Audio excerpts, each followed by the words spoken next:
രാമചന്ദ്രാഭിഷേകം ശ്രീരാമചന്ദ്രാഭിഷേകം സീതയാ സഹിത രാമചന്ദ്ര രഘുവീരരാജ്യാഭിഷേകം ശ്രീനീലകണ്ഠാഭിഷേകം ആഞ്ജനേയ പരിസേവ്യൻ ധീരഭരതാഭിപൂജ്യൻ വീരലക്ഷ്മണ കുമാര ശത്രുഘ്ന സോദരാർച്ചിത പദാബ്ജൻ ശ്രീനീലകണ്ഠ ഹൃദയേശൻ രാമചന്ദ്രാഭിഷേകം ശ്രീരാമചന്ദ്രാഭിഷേകം. ദശരഥ മഹാരാജാവിന്റെ മന്ത്രിയായിരിക്കുന്ന സുമന്ത്രര് അയോധ്യയിൽ എത്തിച്ചേർന്നു. ആ അയോധ്യയിലേക്ക് പ്രവേശിക്കുമ്പോഴേക്കും സുമന്ത്രർ കാണുന്നതായ ദൃശ്യം സുമന്ത്രരെ വളരെയേറെ വേദനിപ്പിച്ചു. എത്രയോ ദശകങ്ങളായിട്ട് അദ്ദേഹം ദശരഥ മഹാരാജാവിനെ മന്ത്രി എന്നുള്ള നിലയിൽ സേവിക്കുന്നു. അതെല്ലാം ഈ അയോധ്യ ആനന്ദപൂർണമായിരുന്നു. എങ്ങും സന്തോഷം, എങ്ങും ഐശ്വര്യം, എങ്ങും സമൃദ്ധി. ദേവലോകത്തെക്കാളും മനോഹരമായിരുന്നു അയോധ്യ. പക്ഷേ ഇപ്പോഴോ അതുവരെ കണ്ട അയോധ്യയിൽ നിന്നിട്ട് നേരെ വിപരീതം. നിരാനന്ദം ദദർശ.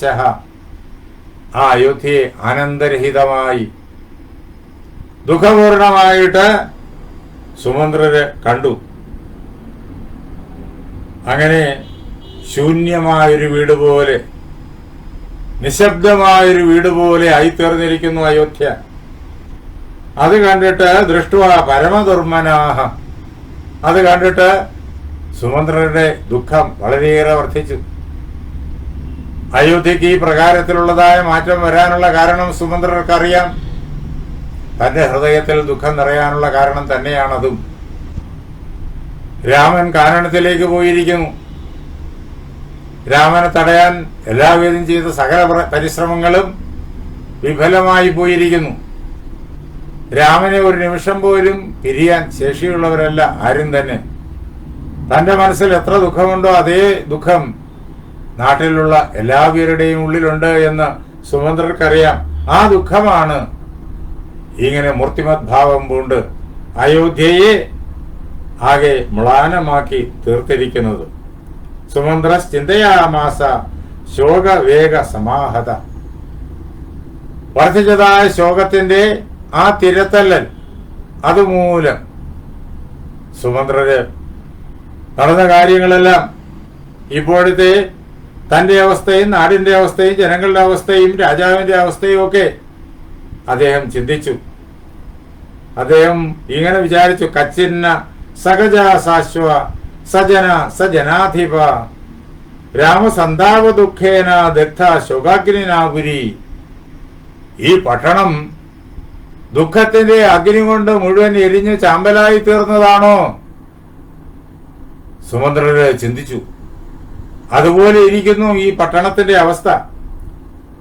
പണ്ട് എത്ര സമൃദ്ധവും ആനന്ദപൂർണവുമായിരുന്നു. ഈ പട്ടണത്തിലുള്ള സമസ്ത വിഭവങ്ങളും ആ ദുഃഖാഗ്നിയിൽ ദഹിച്ചു പോയിരിക്കുന്നു. ഗജങ്ങളോടൊപ്പം ഈ പട്ടണത്തെ ദുഃഖം ചാമ്പലാക്കിയിരിക്കുന്നു. ആനകൾ, ആനപ്പന്തികൾ, ഇതെല്ലാം അയോധ്യയുടെ സമ്പത്താണ്. അതേപോലെ തന്നെ കുതിരകൾ, കുതിര സൈന്യം, കുതിരപ്പന്തികൾ, അതേപോലെ ആളുകൾ, കാലാളുകൾ എന്നുള്ള സൈനിക വിഭാഗവും അയോധ്യ നഗരിയിലും സമീപമുള്ളതായ ഗ്രാമദേശങ്ങളിലും ജനപദങ്ങളിലും ഒക്കെ വസിക്കുന്ന ആളുകളും, ഇവരുടെ എല്ലാം ഹൃദയസ്ഥാനത്ത് കുടികൊള്ളുന്ന ജനാധിപനായിരിക്കുന്ന ദശരഥനും എല്ലാവരും ദുഃഖാഗ്നിയാല് എരിഞ്ഞുപോയി എന്ന് തന്നെ ആകെ വേദന കൊണ്ടുകൊണ്ട് സുമന്ത്രരെ വിചാരിച്ചു. വളരെ വേഗത്തില് സഞ്ചരിക്കുന്ന കുതിരകളിലാണ് സുമന്ത്രരുടെ അയോധ്യക്ക് ഉള്ളിലേക്കുള്ളതായ യാത്ര. അങ്ങനെ വേഗത്തില് നഗരദ്വാരമാസാദ്യ തലസ്ഥാന നഗരിക്കിടെ വാതിക്കൽ അദ്ദേഹം എത്തിച്ചേർന്നു. എന്നിട്ട് ത്വരിത പ്രവിവേശ, വളരെ വേഗത്തില് അദ്ദേഹം അയോധ്യ നഗരത്തിനുള്ളിലേക്ക് കോട്ടവാതിലിലൂടെ പ്രവേശിക്കുകയും ചെയ്തു.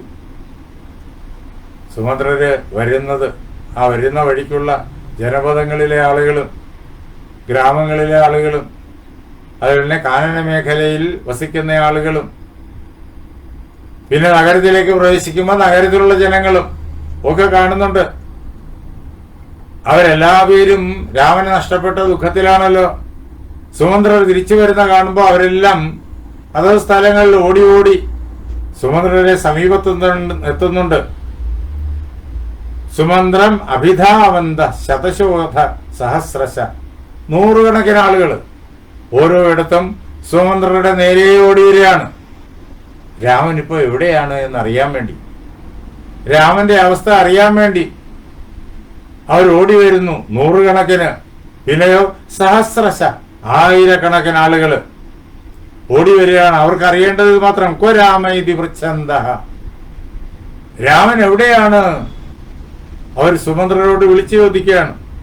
സുമന്ത്രർ വഴിയിലെങ്ങും രഥം നിർത്തുന്നില്ല, വളരെ വേഗത്തിൽ പാഞ്ഞു വരികയാണ്. രാത്രി എവിടെയെങ്കിലും തങ്ങിയതായിട്ടും ഇതിനകത്ത് പറഞ്ഞിട്ടില്ല. രണ്ടാം ദിവസം വൈകുന്നേരം അയോധ്യയിലെത്തി എന്ന് പറയുന്നുണ്ട്. അങ്ങോട്ട് പോയത് 3 പകലുകൾ കൊണ്ടാണ്. രാമൻ രഥത്തിൽ ഉണ്ടായിരുന്നപ്പോൾ രാത്രിയിൽ വിശ്രമിക്കുന്നുണ്ടായിരുന്നു. 3 പകലുകൾ കൊണ്ട് യാത്ര ചെയ്തതായി രഥം തിരിച്ച് അയോധ്യയിലെത്താൻ 2 പകലേ എടുത്തുള്ളൂ. എന്ന് വെച്ചാൽ രാത്രി പോലും അദ്ദേഹം എങ്ങും തങ്ങാതെ വേഗത്തിൽ തേരോടിച്ചു വരികയാണ് എന്ന് വ്യക്തം. എങ്ങും തങ്ങാൻ പറ്റൂല, ജനങ്ങൾ അടുത്തെത്തി അദ്ദേഹത്തിന്റെ യാത്രയ്ക്ക് വിഘ്നമുണ്ടാക്കും. അതുകൊണ്ട് അദ്ദേഹം എങ്ങും തങ്ങാതെയാണ് പാഞ്ഞു വരുന്നത്. അപ്പോഴേക്കും നാട്ടുകാരായിരക്കണക്കിന് ഓടി വന്ന് ചോദിക്കാണ്. എന്താ ചോദിക്കുന്നത്? ക്വ രാമ ഇതി പൃച്ഛന്ത, രാമൻ എവിടെയാണ് എന്ന് ചോദിക്കുന്നു. അങ്ങനെ ഓടി വന്ന് ചോദിക്കുന്ന അവരോട് സുമന്ത്രർ വിളിച്ചു പറഞ്ഞു, തേഷാം ശശംസ ഗംഗായാം അഹം ആപൃച്ഛത് രാഘവം. അതേ നാട്ടുകാരെ, ഞാന് ഗംഗാതീരത്ത് വെച്ച് ശ്രീരാമചന്ദ്രനോട് യാത്ര പറഞ്ഞിട്ട് അദ്ദേഹം നിർബന്ധിച്ചതിനാൽ തിരിച്ചു പോരുന്നതാണ്.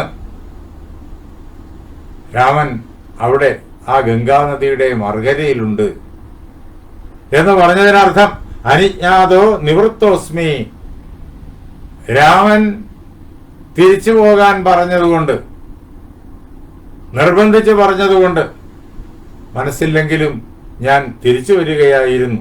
അദ്ദേഹത്തിന്റെ ആജ്ഞയെ എനിക്ക് ധിക്കരിക്കാൻ പാടില്ലല്ലോ, അതുകൊണ്ട് ഞാൻ തിരിച്ചു വരികയായിരുന്നു.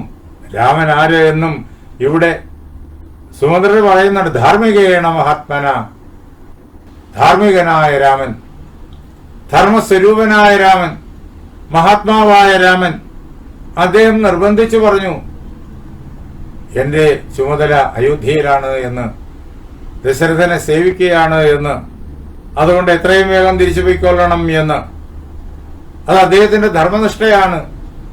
ഓരോരുത്തരും ചെയ്യേണ്ടതായ ധർമ്മത്തെക്കുറിച്ച് അദ്ദേഹത്തിന് നല്ല ധാരണയുണ്ട്. ഏതൊരു വ്യക്തിയും സ്വധർമ്മം അനുഷ്ഠിക്കണം. സ്വധർമ്മം അനുഷ്ഠിക്കുന്നതിലാണ് ശ്രേയസ്. ആ സ്വധർമാനുഷ്ഠാനം എത്ര കഠിനമായാൽ പോലും വിട്ടുകളയാൻ പാടില്ല. ഭഗവാൻ ഗീതയിൽ പറയുന്നുണ്ടല്ലോ, സ്വധർമ്മേ നിധനം ശ്രേയ എന്ന്. സ്വധർമാചരണത്തിനിടയില് മരണം വന്നാൽ പോലും ശ്രേയസ്കരമാണ് എന്ന് അദ്ദേഹം പറയും. അങ്ങനെ സ്വധർമ്മം അനുഷ്ഠിക്കേണ്ടവരാണ് ഓരോരുത്തരും.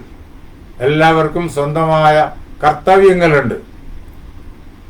അങ്ങനെ എന്റെ സ്വധർമ്മം അത് അയോധ്യയെ സേവിക്കുകയാണ്, ദശരഥനെ സേവിക്കുകയാണ് എന്നുള്ളത് കൊണ്ട് അദ്ദേഹം എന്നെ അതിലേക്ക് നിയോഗിച്ചു. അതാണ് അദ്ദേഹത്തിന്റെ ധർമ്മബുദ്ധി. ധർമ്മസ്വരൂപനാണ് അദ്ദേഹം. അദ്ദേഹം മഹാത്മാവാണ്.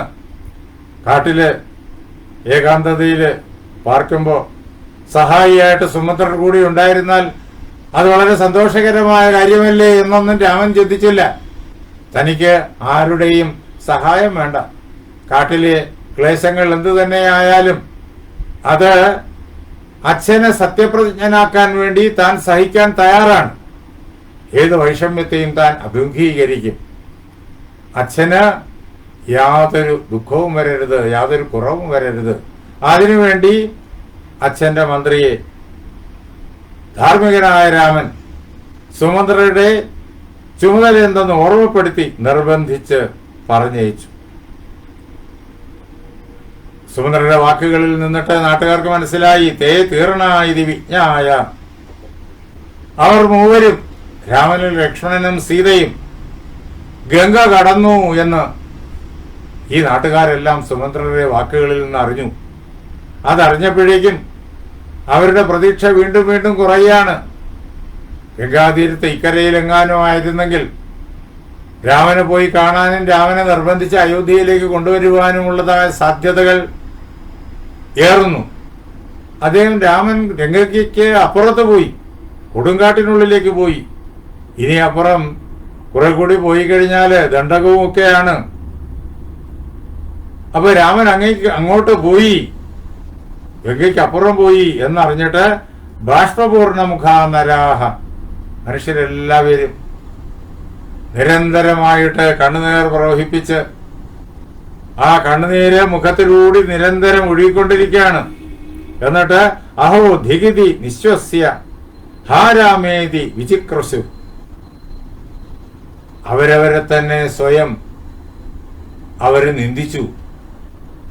എന്റെ ജീവിതം വ്യർത്ഥമായല്ലോ, പരമഭാഗ്യമാണ് ആദ്യം ലഭിച്ചത്. രാമനെ യുവരാജാവായി കിട്ടിയപ്പോ, രാജകുമാരനായി കിട്ടിയപ്പോഴും അങ്ങനെ തന്നെ പരമഭാഗ്യമായിരുന്നു എന്ന് ചിന്തിച്ചിരുന്നു. ആ ഭാഗ്യം യുവരാജാവായി രാമൻ പരിണമിച്ചപ്പോ വളരെയേറെ സൗഭാഗ്യകരമായി. പക്ഷേ ആ അഭിഷേകം നടന്നില്ല. യുവരാജ്യാഭിഷേകത്തിന് വിഘ്നം വന്നു പോയിരിക്കുന്നു. പ്രതീക്ഷിക്കാത്ത സംഭവിച്ചു പോയിരിക്കുന്നു. രാമൻ ഇപ്പോൾ യുവരാജാവാകുമെന്ന് കാത്തിരുന്നു എല്ലാവരും. മഹാരാജാവ് അത് ഉദ്ഘോഷിച്ചതുമാണ്, തയ്യാറെടുപ്പുകൾ പൂർണ്ണമായതുമാണ്. അത് കഴിഞ്ഞാൽ രാമൻ മഹാരാജാവും ആകും. അങ്ങനെ ഭാഗ്യവാന്മാരാണ് എന്ന് തങ്ങളെക്കുറിച്ച് ചിന്തിച്ചിരുന്നപ്പോഴാണ് ഏറ്റവും വലിയ ദൗർഭാഗ്യവാന്മാരാണ് എന്ന് തെളിഞ്ഞത്. അതാണ് സ്വയം നിന്ദിച്ചു, ഹാ ധിക് എന്ന് പറഞ്ഞ് സ്വയം നിന്ദിച്ചു. എന്നിട്ട് ദീർഘനിശ്വാസം കൊണ്ടു. എന്നിട്ട് രാമ രാമ രാമ എന്ന് അവർ ഉറക്കെ നിലവിളിക്കാനും തുടങ്ങി. ആ ആളുകൾ പറയുന്നതായ കാര്യങ്ങൾ, ഓരോരുത്തർക്കും 100 കാര്യങ്ങൾ പറയാറുണ്ട്. രാമനുമായി ബന്ധപ്പെട്ടുള്ളതായ അനുഭവങ്ങളുടെ വലിയൊരു പരമ്പര തന്നെ എല്ലാവരുടെയും ഹൃദയത്തിലുണ്ട്.